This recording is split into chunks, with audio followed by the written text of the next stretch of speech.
Hiya paisanos, and welcome to Cinema Obsessed. There seem to be a lot of sequels coming out these days, and one surprising sequel is the one I'm going to talk about today. Kind of came out of nowhere for me, came out a little less than a year and a half after the first one. Is it any good? Did it get rushed a little bit? Let's find out with my review of Happy Death Day to You.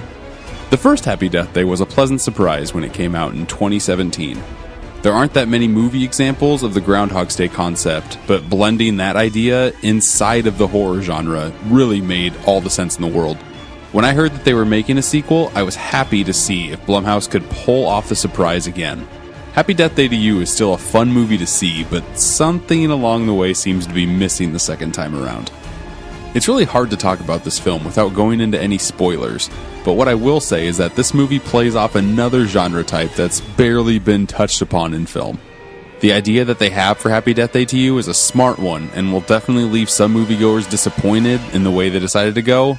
Me personally, I love the choice they made.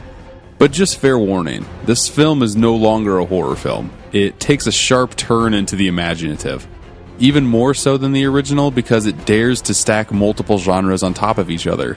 It's a daring risk that I love seeing from this series, but it slap-chops the rules to work whenever the script sees fit, and the main choice that Tree makes in the third act seems unnecessary because she can have everything she wants and just decides to do something different.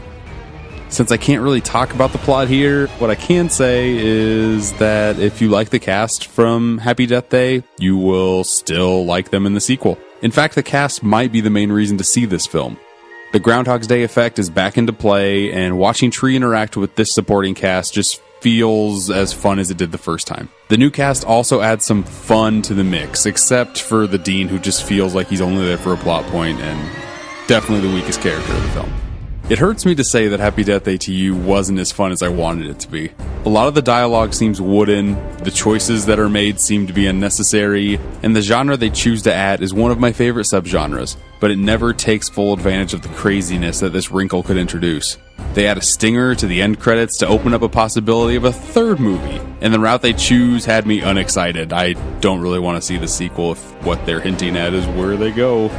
Maybe Blumhouse should have taken a little bit more time in between films and really focused in on how this new genre introduction could have played a bigger and better role in Happy Death Day to You. Because at this point, I'd really be okay if they blew the candles out on this franchise. I'm going to give Happy Death Day to You 3 out of 5 stars. Thanks for making it all the way through in this review. If you want to see any more reviews that I've done, make sure you subscribe to Cinema Obsessed. I'd greatly appreciate it. And if you want to hear any long-form movie reviews, I have a podcast over on our sister station, Super Media All-Stars. Make sure you check that out as well. Until next time, I'll see ya.